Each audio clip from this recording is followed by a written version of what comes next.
Hey everyone, Tuesday evening, getting back to zero. Good to see you all. Welcome. Um, got a fun night. Got a couple people that we're going to bring in, and a new guest that we haven't heard from before. But wild, crazy, and fun, I think, is going to be had by all. So I'm looking forward to it. I've got Peggy's going to come in and join us here in a few minutes, and bring her in, and then we'll bring our guests and talk for a little bit. I had a one of those Tuesdays. I was having a kind of rough day yesterday. I'm talking to some friends in different in recovery, some of the ones I rely on, which we all need to do, of course. And I heard a lot about gratitude lists, and uh, I think I kind of had a little revelation by a friend of mine that's really struggling right now. But I just wanted to say this to start off, talking about the gratitude list. We always think of or at least I always thought about gratitude about what I have, what I've got, what material I have, what family I have, what it's all what I have. And a friend of mine who I'm gonna obviously keep nameless, um, had about a year's sobriety, and went out and really struggled, and has been in and out of treatment, and um offering as much support from a distance as I can. And I hadn't heard from the person in a couple days, and the text, and I'll tone it down, but the text I got was, "Man, f this. I mean, mother effing this. I'm tired of this shit, dude. I'm tired, so fucking tired." And it made me realize um, how much pain this person is in with their struggles for sobriety. And this person had a year. And it's one of the things that scares the hell out of me about going out, because this is someone that I thought was strong, had a great program going. And it's so tough, because once they made the quick little slip, gathering data, whatever you want to say, this person drank, and it took them right back down. And to see this text come through really hurt. But the gratitude part was, and I put this in a little post earlier, but it showed me it's not just what I have that I'm grateful for, it's what I no longer have that I'm grateful for. And what I no longer have is what this person is going through right now. The obsession, the pain, the loss, the guilt, the struggles. It made me very grateful to not have something. And I think I've always focused on being grateful that I had something. And this kind of, I don't know, it broke my heart, but it also at the same time made me realize we have a lot of fun on this show. We've got, like I said, we're going to have a great story coming up, a lot of fun tonight. But this, at least for me, and I'm pretty sure I'm not alone in this is life and death. If I screw this up, I lose my family, I lose everything. Um, and I don't know if I've got it another one that I would get it back. And like I said, we have a lot of fun, and we're going to have some laughs tonight, but at the same time, hear what these people are saying, and hopefully it relates to us, because this isn't something. Be grateful for what we have, but also be damn grateful for what we no longer have, for lack of better things. So, anyways, um, we'll move on. But I want to bring Peggy in real quick, and I think, Peggy, I'm going to click in. We're working with StreamYard, new thing today. So, Peggy, how you doing? I'm good. How are you? Good. I hope I didn't bring everyone down with that, but it was really a wake up call. And I know we have a lot of fun, but at the same time, I know we're going to have you on actually a week from tonight telling your story, which is going to be interesting. I know you're in the same boat. You came really close yourself to losing things. So I did. I really came close. So just listening to you talk really is super humbling, because, by the grace of God, we could be there, right? So I think it's really good, even though we are about to have some fun, that we're really reminded of what can, where we could go back to, right? And that a lot of our work is to pay it forward. It's like with your, I'm familiar with your story to a decent degree. I'm looking forward to hearing the whole thing next week. And Cindy, who's coming on, the good and the fun we're going to have is also a reminder of what can be, and what is out there, and the smiles and the hope and the zeal for life is what I need to be reminded, so I can compare it to where I was. So we got to have some fun with it as well. But well, go ahead. I'm going to let you introduce the guest. I know you've talked with this person more than I am, but I'm really excited about hearing her story. Yeah, me too. It's fun. Go ahead. Introduce. Oh, well, hey, Cindy. Hi. Well, just how Cindy and I met is that Jessie Brickner, who's a friend of mine, said was on here a couple weeks ago telling her story, and she just kept saying, "Oh my God, you have to meet Cindy. Like, you and Cindy have to meet each other." There's, and she texted me, and I think she called me, and then I think she sent me a telegram and said, "You and Cindy have to get together." So that's how I got involved. So I'm really excited. We spent an hour on the phone yesterday, and Cindy from Chicago, and I'm just going to get right on. One of the things that we kind of talked about was that Jeff was saying, Cindy really got sober without a community. And so Cindy and I really started out our conversation yesterday about, what our understanding of a community is, right? Because, well, Cindy, what did you think Jeff meant by a community before I have you tell your story? I want to say one thing first, Jeff. I am always reminded of the Van Halen song, "I've been to the edge, I stood and looked down. I lost a lot of friends there, baby. Ain't got no time to mess around." This is serious business. Yeah. There's a lot of fun, and there's a lot of stuff, but what you just read reminds me of the pain that's involved too. And I lost a lot of people to it. So it is serious business. Although there's lots of fun and other stuff too, there's always that thread of pain that runs through all of our stories. True. Very true. So I thought of that. Peggy, what were you saying? The sense of community? Yeah, I mean, Jeff kind of said to me, well, Cindy really got sober without a community. And really, what a community means to you, what a community means to me is it wasn't even the same thing. So I thought that was super interesting. I think what, Jeff, correct me if I'm wrong, but I think he meant more like you did it without a really formal program. And so I think a lot of people, we're trying to help a lot of people here. And I'm really excited for you to share your story with people that want to do it a little bit different. So I'm just going to let you go with it. This is about you, not me. So. Well, it's interesting because, I'm really grateful to be kind of drawn into this, and I have never really told my story. So this is the first time. So I really had to pause and think about the kind of mosaic and collage of things that I put together that worked for me. So I will just sort of start out. I drank at a young age, probably 13, 14. And I grew up in Wisconsin, so everybody drank. It was really a lifestyle. I don't think I knew any different. My father drank, everybody drank. It was really part of the lifestyle.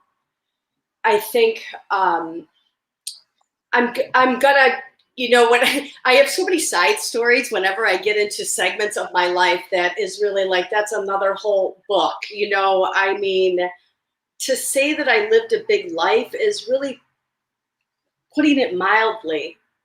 But I think what I have found looking back is one of the key things in my life that happened was that because I started using alcohol at an early age, and I was on my own by the time I was 15.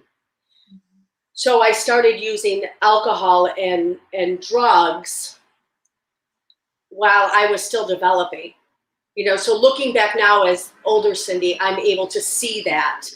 to see that alcohol, you know, I was thrown into a situation where I had to put myself through school and I had to work, and I didn't really have high school years, and I didn't really have that childhood, you know, and that was sort of the trajectory that my life started on. I didn't know how to feel feelings per se. You know, alcohol and drugs became like the lubricant for me to allow myself to feel and to express my feelings, is kind of the overall gist of it. And because of that, you know, I didn't really develop the necessary coping and communication skills. So I saw my drinking and my drug use really as an answer, or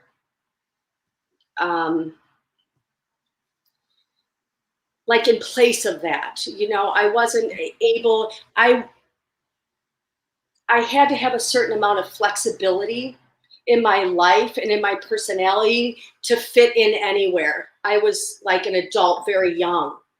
And, you know, I was always with older people, you know, so I had this way of fitting myself in anywhere, but not really feeling like I belonged anywhere, you know, and that sort of, you know, and I was also thrown into the restaurant business. I had like a 40-year career in that. So that went hand in hand, you know, alcohol use and drug use is part and parcel, especially at that time that I was in it in the 80s. It's changed now. But that really led, you know, being in the hospitality industry, you know, you pick up certain personality traits too. You know, you're pleasing everybody, you know, so you're pushing your needs down, and, you know, you're hyped up and you get off work and you're to come down, you know, you're drinking. So I would say I had a daughter that when I was in like 21. So my use, I always stayed enough in the lines. I always colored, you know, I kept it in the lines because I was saddled with responsibility myself and then my daughter. So I think I got like maybe one DUI. Do you know what I mean? Like I always skirted around. I always felt like it was somewhat under control enough because I was very responsible. Mm-hmm. You know, but through the years, you know, I went through a couple marriages, a biker bar, a nightclub. I mean, I went through, you know, lots of things, but I was still extremely responsible. I didn't lose jobs. And I saw my drinking, you know, sometimes it was more of a binge thing. But leading up, I kind of fast forward towards the end of my drinking, where I was no longer able to keep it in the lines. And that was when I suffered a huge period of grief. And then the intensity of my drinking, I never drank like that before. I would drink for a couple days and I wouldn't get out of bed. And that never happened to me ever before. There was, you know,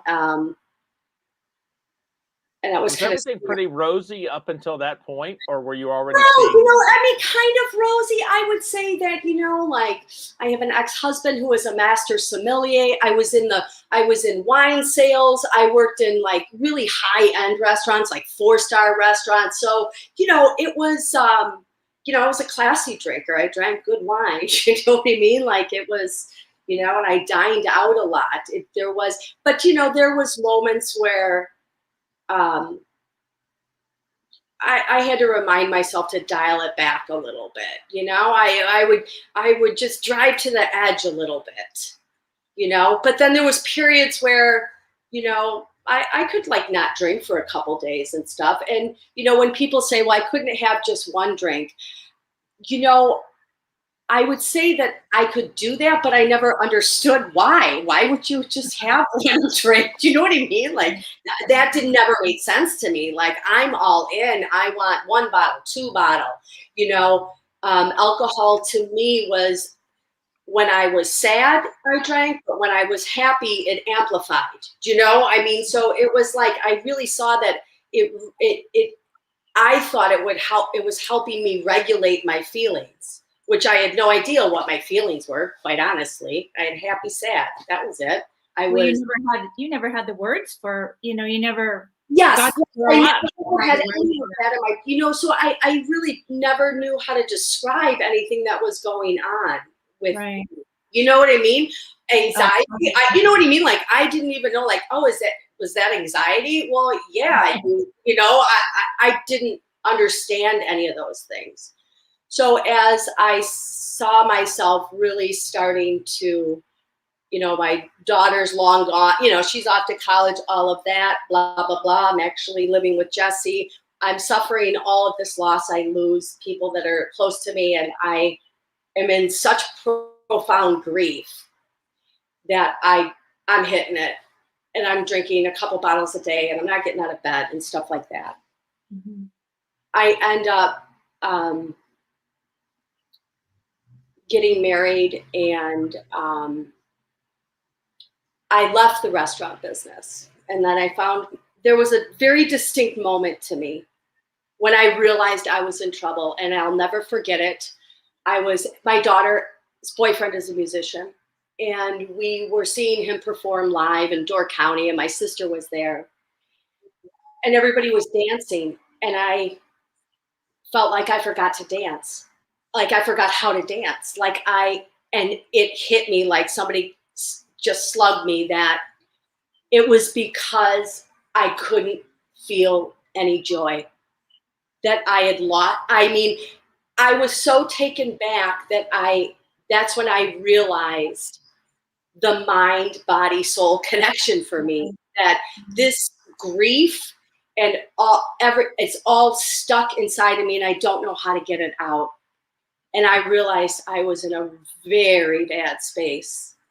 I was so sad, and I started to realize that I needed to figure out what was going on with me. So I just started this slow baby step journey that I did, where I started to do yoga at a place where it was a community yoga, and it was a real healing yoga. It's not like dress up nice and Lulama, any of that. It was a very healing space. Tell yourself, I love you. You know what I mean? Breathe. And it became this healing place for me that I would go 2 days out of the week. So I would make sure I didn't drink the day before. So I slowly started to see that I was creating something that I wanted to do, and my desire to drink was leaving. So I was like, oh, I'm onto something. I need to create a life that I don't want to escape from. How are you going to feel joy again? How are you going to get your groove back? What are you going to do? How are you going to do this? So that's how I started. And I started trying to, instead of viewing it as removing alcohol or removing that, I kind of kept it here, but I was adding things to my life, putting stuff in the plus column that made me want to live, and made me want to be happy, and made me want to feel joy again. Like you can feel it as you're talking about it. Yes, and I feel my desire, because as I was doing that, I was like, stop, because yoga was creating a space for me in my mind and in my body between impulse and action. What are your thoughts? That liminal. Drink. Why do you want to drink? Why do you want to drink? Because you feel sad?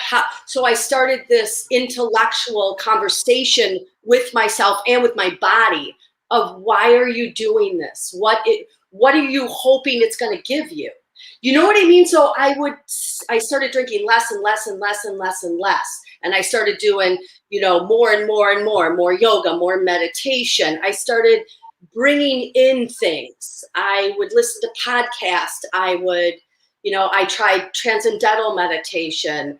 I just started grabbing at things. and keeping what worked for me. Then I got to the point where I was like, wow, I'm only drinking like maybe twice a month, and I would keep going to that. And then I remember one time I bought a bottle of wine, and I was like, because I was like, I want to drink. And I would tell myself, then do it. Pour yourself a glass of wine. Boom. Does it give you what you want? I remember spitting it out and dumping it out, and that was it. It's not giving me what I want. I'm getting what I want somewhere else. I started reading about communication, how to communicate, how to get in touch with myself. I felt like I had to start over and not recreate myself. I had to polish my little beautiful soul off and let it shine again. But I had to go way back because I didn't get those coping skills in childhood. I didn't get that. Can I ask you a question about that? What would you tell your 15-year-old self now? If you had your 15-year-old self in front of you, what would you tell her? Well, I would tell her it's okay to be soft, but I couldn't do that for a long time because I really was the only person I had, and I had to be strong. I think I would tell her it's going to be tough for a while, but then you're going to be okay. It's going to be tough. And it was tough, but it's going to be okay. And that 15-year-old girl got what I found guidance in the strangest places. I had a whole menagerie of people that I was really lucky and grateful to have in my life. When I was 15, I worked for this Greek restaurant, right? There was like an old Greek guy, him and his whole little family. And then once they found out that I was on my own, I would come there and he'd be, sit down and do your homework. And they would feed me. And his family took me in. Like once they realized, because I was like, oh, they asked about my parents. I'm on my own and I live with my sister and some roommates. And, then they took me in. You know what I mean? Like I found these figures along the way that helped provide some fairly decent structure, because it could have went sideways at any point on that journey. It really could have. Yeah, it sounds like it. So you really you made up your own community, right? When you think about it, you developed your own personal Cindy community Yeah, because I always did do that. Like, that sense of, I always did. I always stayed open to whatever little teachers or helpers were coming my way, whatever form it came in. That's Mexican dishwasher. I had a whole really interesting group of people I considered my guides along the way. But when I stopped drinking, for me, I had to create a cocoon around myself and not listen to anyone around me. Because I had been in the hospitality industry for so long, and that it was hard to distinguish my real personality from that of pleasing everyone and giving, that it was really important to me to tune into myself, because, you and I discussed this, that, I view addiction as the lack of connection. Right. The lack of connection. But what I found was I was connected to so many people and all of that, but I was not connected to myself.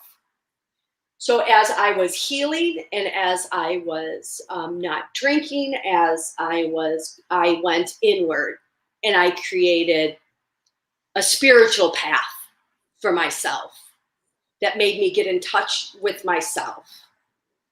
And I used all different resources for, clarity and balance. I got a Peloton. Because I was like, you know, I had put on weight. You know, I was unhealthy. Mm-hmm. You know, I was very unhealthy. Which hadn't happened that much in my life, you know, and I always kept in shape and stuff. But I got a Peloton. Like I started to think of the body, the mind, and the spirit.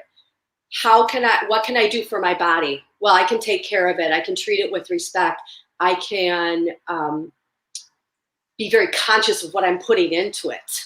You're not putting alcohol into it anymore. You're going to put good food into it. You're going to put healthy food. You're going to honor your body.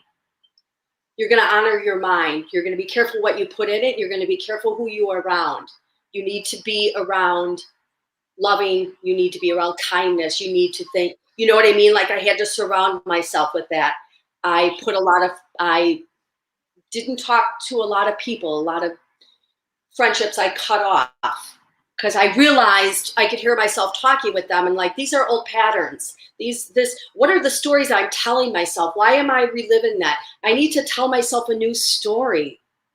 I can create a new story. You know what I mean? How am I going to look at my past? How am I going to look at that? How are you going to? You know, Cindy, what you were saying about the filling it with the pluses, I could just see myself when I quit drinking, just sitting in silence and saying, okay, how do I feel now? How do I feel now? How do I feel now? And just how do I feel in a state where I took it away? Like, okay, it's gone.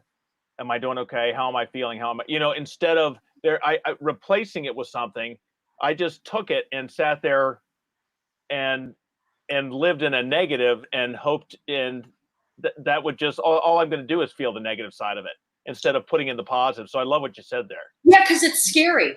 It's scary. You know, I mean, that was my blanket for a long time. I mean, you know, so I tried to make it, instead of feeling like lacking, how can I build abundance? You know what I mean? So I was like pulling in things that, you know, what gives you joy? You know what I mean? Like I was adding to that column, like overload. So I wouldn't watch that one go down because that was gone now. That security blanket of alcohol, drugs, that's gone now, you know, like, but it was interesting. I really, my desire really left me because I became so in love with my life. Yeah. You know, I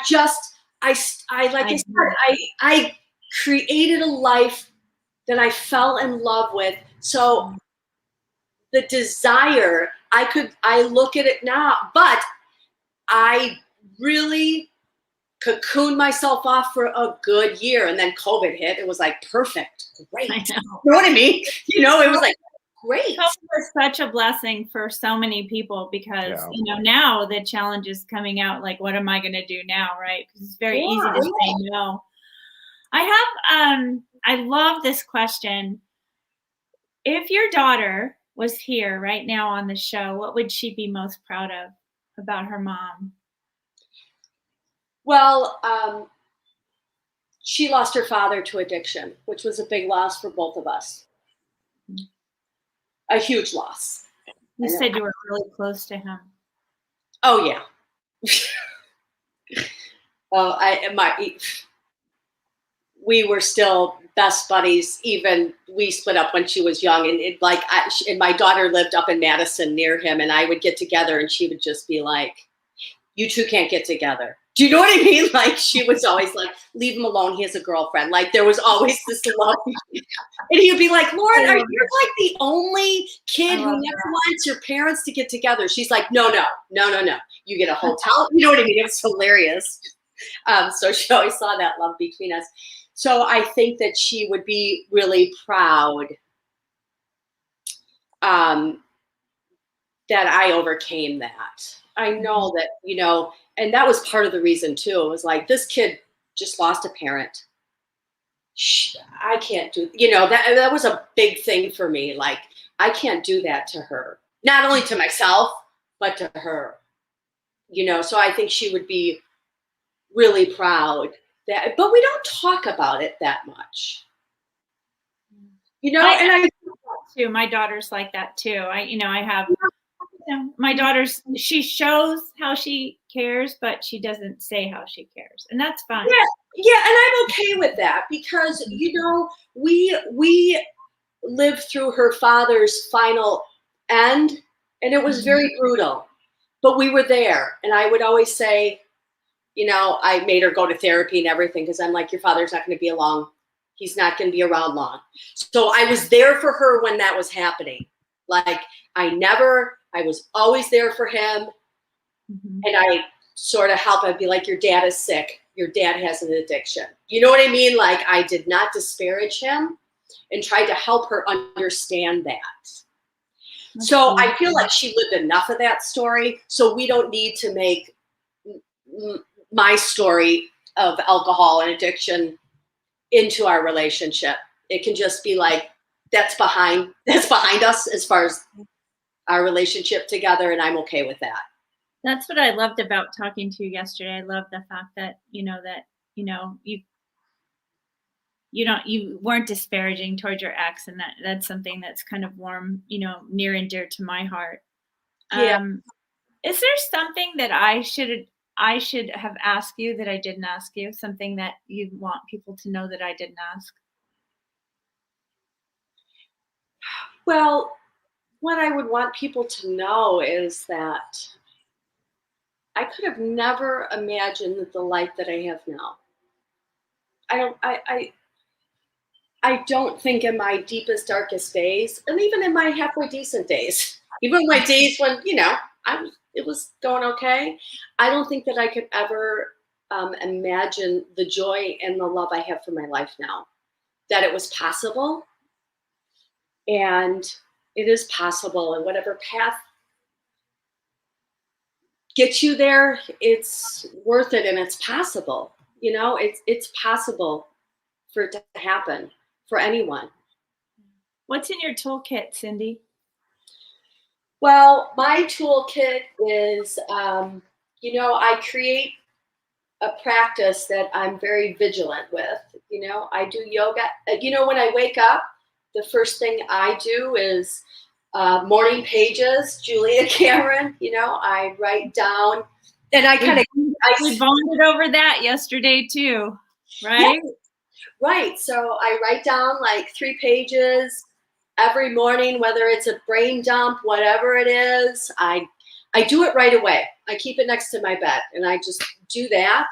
I do an hour of yoga every morning. I meditate every morning. I set an intention. I visualize, I manifest, I chant, I sing, that's what I do. And I do, I jump on my Peloton a couple days a week. I eat healthy. I try to do everything I can to honor like my body, mind, and soul in every way. Awesome. Anything keep you up at night?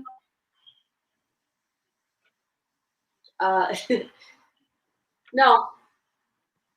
Where do you see yourself in 2 years? 2 to 5 years, where do you see Cindy? Where is she? Costa Rica, and I'm formulating, my own business, and I'll be helping others in some fashion, in some way. I'm working on the pieces of that, of what's the best way that I can help people in what capacity. Cindy, for people that are trying to figure this out and get started, was there a reason why you steered clear of established programs? I mean, obviously AA is the biggie, but was there did it just happen to you go kind of on your own, or did you choose to do that for any reason? And I guess because people are wondering what the best path for themselves is. I guess I kind of, I had a little, my father did AA, but he did it like, okay, he he did the part where you get sober and that, or you stop drinking and that's kind of it, and then he didn't go to meetings after it was done. And then he's just kind of been a dry drunk. But, and I had an uncle who was in AA. I did a brief, I did do a little AA thing in my like 20s, but that was more, like there was a period where I didn't drink for like 2 years, and I did go to AA, and I think I was only like 20, and that was good for me then because I had like some people my age, and it was a community, but I kind of just viewed it as, I don't know, there's some differences of how I view like,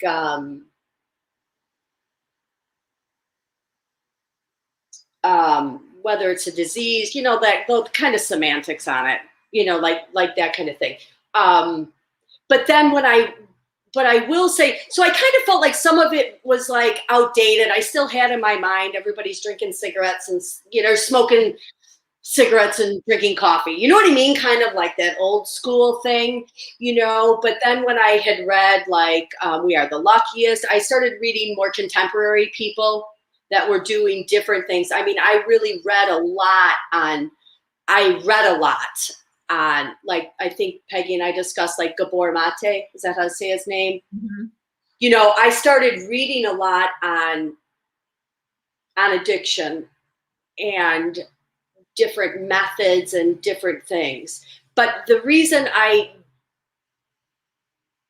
don't know, I felt like I didn't need a formal thing. Not that I didn't need it. I don't know. It just sort of happened that I did it by myself. I don't know that it was a conscious thought. I don't think it was a conscious thought. Give me just a couple, what are maybe 2 things that you would advise someone who's considering giving up alcohol? Well, I think for me, the biggest thing was really truly being honest and trying to figure out and pinpoint why I was drinking. What did I think it was doing for me? Was it filling a hole? Was it making me, was I using it when I was feeling sad? Was I use it when I was full of anxiety? To put together the connection of what you think it's doing for you. Why are you doing it? And I think when you start to figure out, and that's not easy to figure out at first. Like I started when I was young, so I was like, why? You know what I mean? Like, I think it's. Well, yeah, I think I had, 100-day one, so I totally get that. Yeah. Yeah, but I think that gets to the heart of the matter. Why are you drinking? Because, you have to understand that we all know we're harming ourselves. We're hurting ourselves. Why are we hurting ourselves? What's going on? To really start peeling back the layers of why you're doing it, which can be really painful. And, it takes a lot of work to really uncover those things and to really be brutally honest with yourself. And also be very forgiving of yourself. You deserve love. We all deserve that. You have to forgive yourself for not having the tools, we were put in this place and we were given the opportunity to make something beautiful from it, and you can take that space and turn it into something really beautiful that you can offer back to the world, how you can help heal your pain. I see you do amazing things. Best compliment you've gotten in the past week or 2? Oh, probably my daughter telling me, that she loved me. I did something nice for a friend of hers, and she was like, "You're so kind, Mom. I love you. I'm proud of you." That's beautiful. Favorite book? Oh boy. I have an online bookstore with me. And I read constantly. Bel Canto by Ann Patchett. One of my favorite books.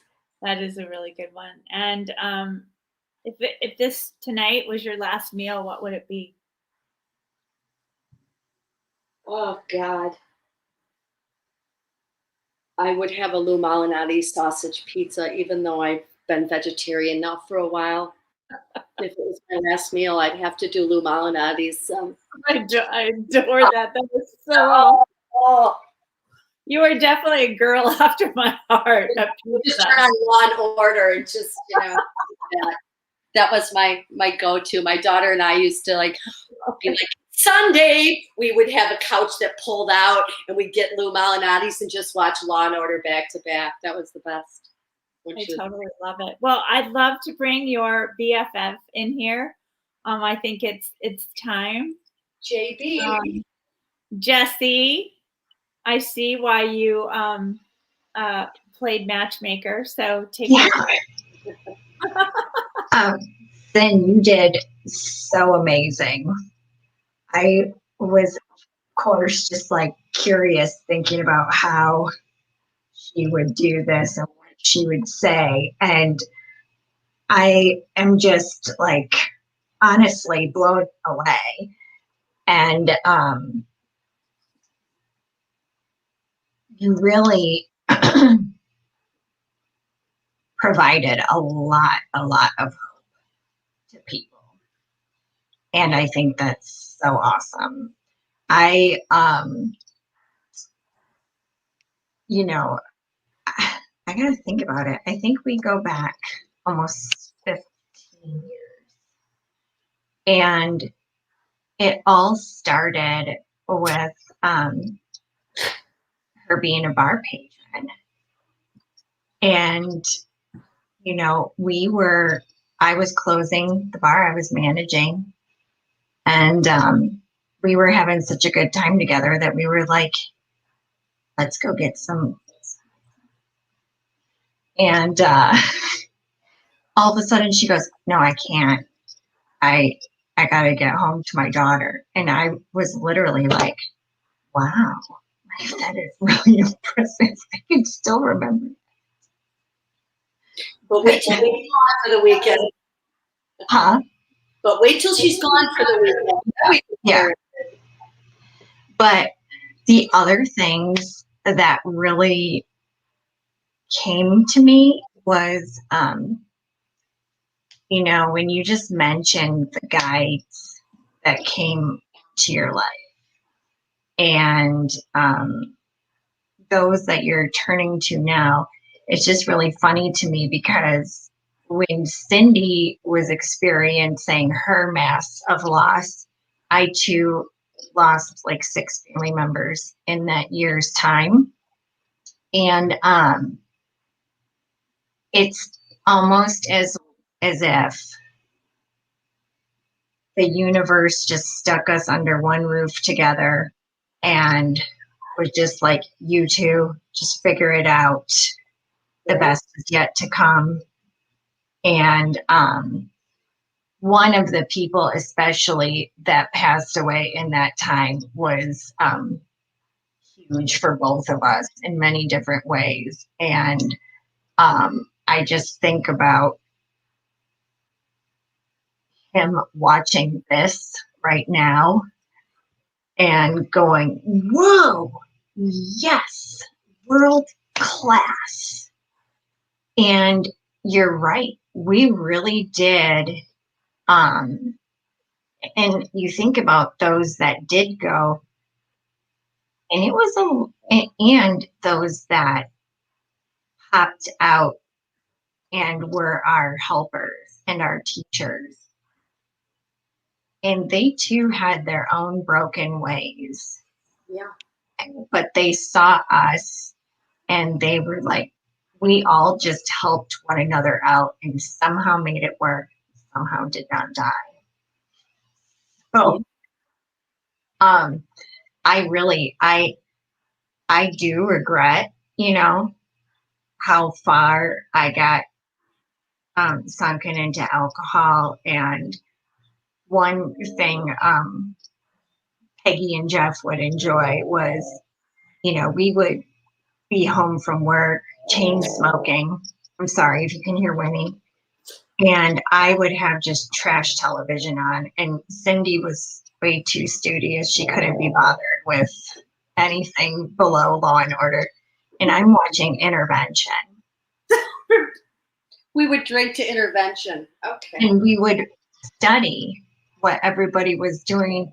And we were like, I swear to God, if my family wants to do an intervention, you better give me a heads up and you better tell me. And we would root for there was one woman especially, now I understand what the dynamic was. We were like, oh, her daughter. We gotta help her out. No wonder why she drinks. Her daughter's nasty. And remember we were cheering her on. Leave her alone. She's having a good day. Remember her? She was our friend. I wonder what happened to her. She just wants to drink and walk around the backyard. Why can't they just leave her alone? You know what I mean? And we're like, the daughter's mean. I would drink too. Get us some more wine. Where's the cigarettes? Oh, yeah. That's got to be it. We'll have to do a show on that one night. Oh yeah. A show where we'll be making fun of intervention. That should get Jeff stopped completely. It is how we were shoved together on that roof, and I think it would have been a hot mess if we were on our own. We somehow, but I mean, literally, you guys. When we say everybody died. We would see, like, she would be like, her cell phone would ring and she'd be like, I don't want to get it. Is someone dead? And then I would be over here like, oh, I got to go. I just heard John Cassini hung himself. I got to go. My God, my best friend I just met with him the other day. I think he said goodbye to me. I think he's going to kill himself. Yes, he killed himself. I got to go. It was like,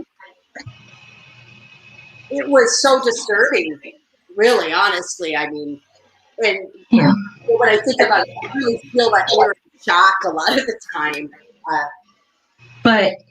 And also, one thing that I find the other thing I was thinking about, I'm like, I don't think there's one other person in this world that knows as much about me as Cindy does.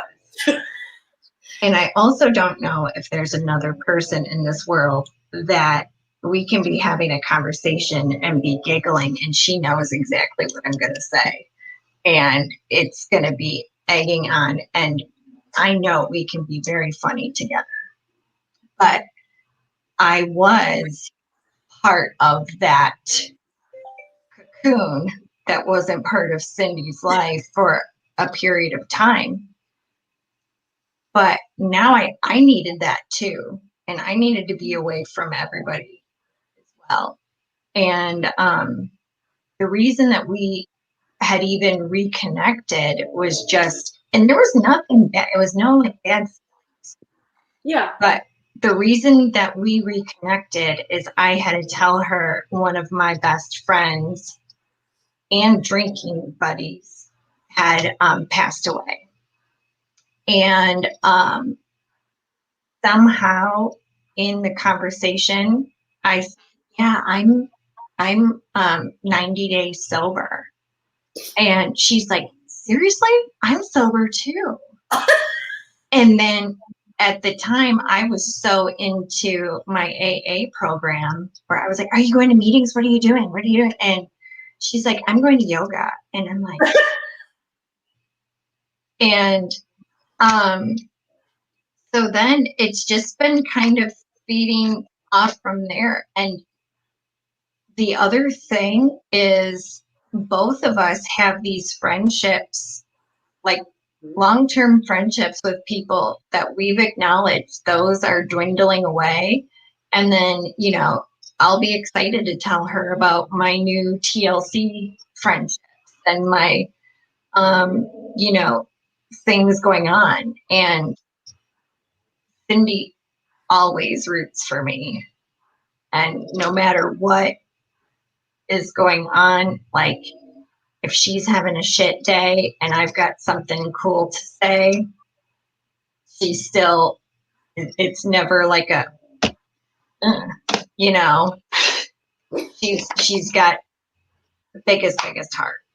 So Thank you. Hey, Cindy, I'll throw it at you. When you first got sober, I guess you got sober before Jesse.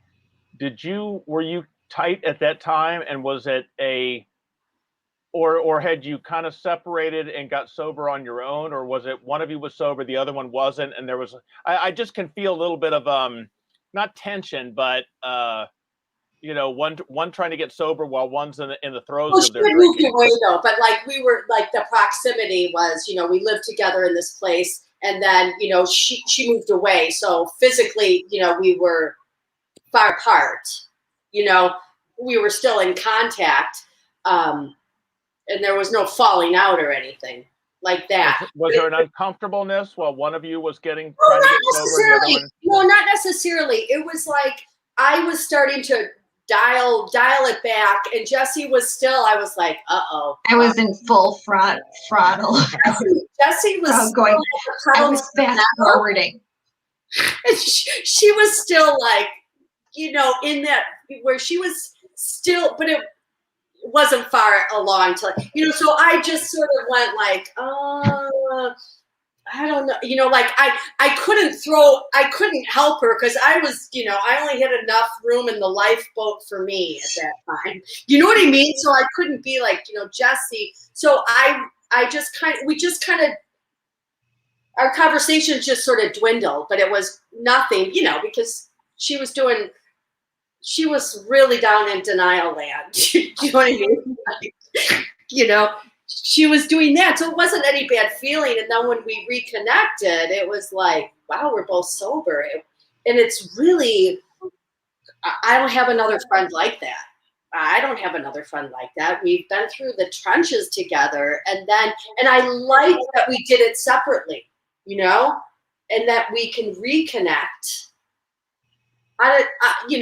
We have that old thing we can laugh about, and we have so many stories together, but then we have the way that we can connect in a new way. That I have a best friend who was my best friend since I was 15 years old that has fallen on the wayside, which was really strange for me,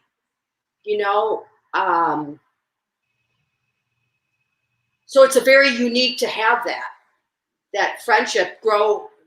Now we don't get drunk together, even if we're on the phone. You know what I mean? We used to drink on the phone together, He doesn't know I'm drinking. I have a box of wine in my closet. Oh, okay. I'm sure he doesn't know. Just, you know what I mean? And yeah, it was so.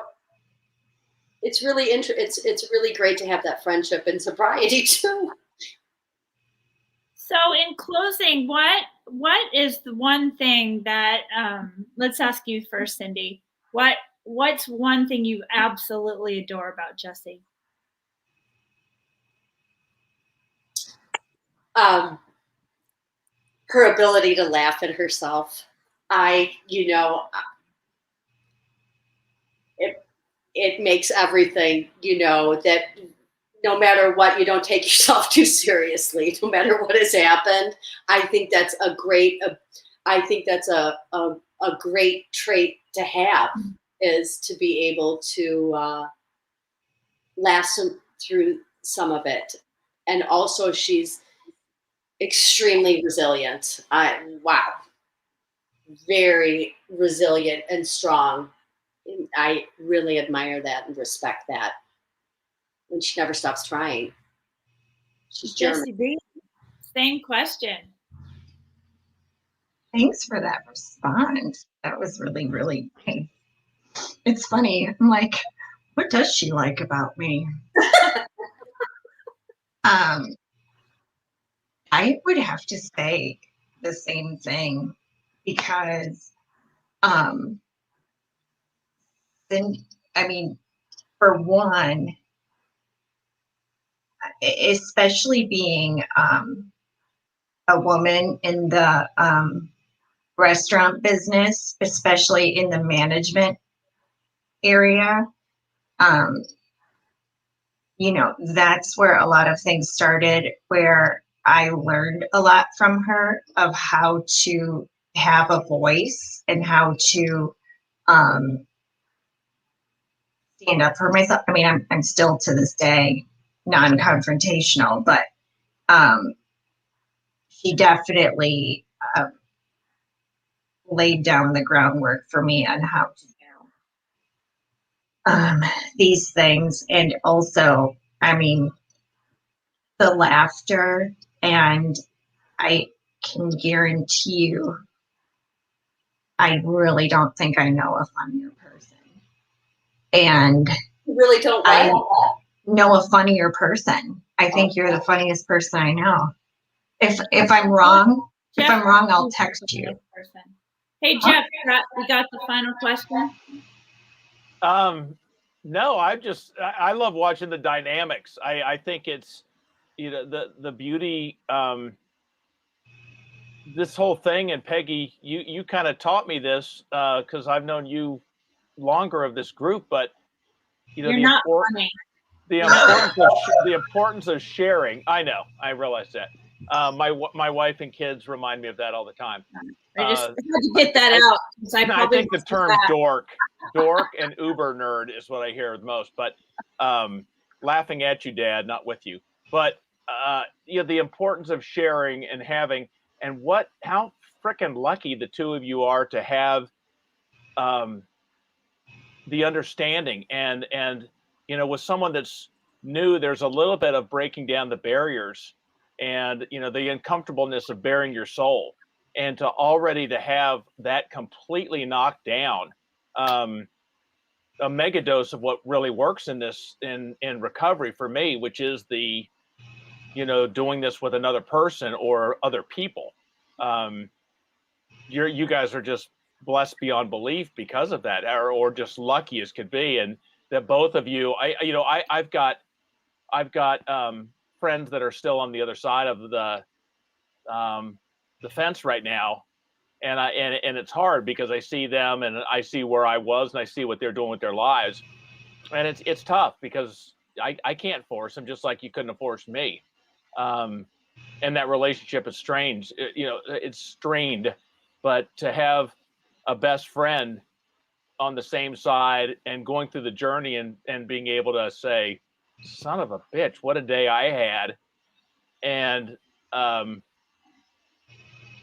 that's massive. And I mean, it's not imperative to this thing working by any stretch. But what a blessing you guys have with each other. I have to say one thing, and it's not going to be probably a good thing to say, but I have to say one thing I really always admired about Jessie, and I will always admire. She could drunk drive like nobody's business. She was it's probably not good, and she could pass any sobriety test. We had, where I live, the cop would pull her over like clockwork, and she could do it all. Didn't matter how many drinks, and she got off like every time. It was like, oh, hold on, I'm going to be a little late. They got me pulled over. Do the sobriety. I'm like, oh, you got it. And she would always pass with flying colors. So just wrong. That was wrong.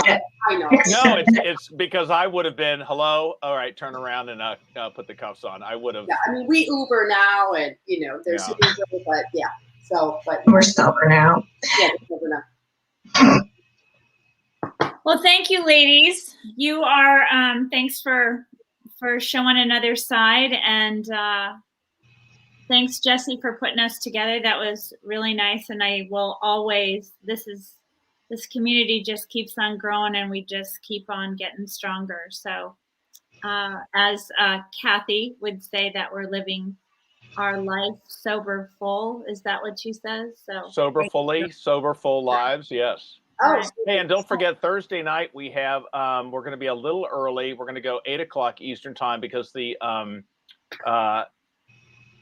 alcohol-free bartender Billy is going to be on talking about drinks for the spring, alcohol-free options that some fun stuff. And then afterwards, I do want to get into a little bit of the discussion afterwards, because there's I put a poll out and a lot of great responses of how do you feel about drinking alcohol-free drinks? And I, for one, not to spoil it, but I think it's fantastic for you if that's what works for you. For me, I'm afraid to drink alcohol-free beer. I don't see, I see too much risk versus the reward, but that's for me. And that I think everyone's got to make that decision. So we're going to open that up for discussion, but that's going to be a fun one and some great options because iced tea and Diet Pepsi get old. And water gets real old for me. So looking at some creative alternatives would be kind of fun. So that'll be an hour early, and we'll have that all posted all over the sites, this side of alcohol, as well as Getting Back to Zero. But that'll be Thursday at 8 o'clock Eastern time, and then we'll follow it up with that.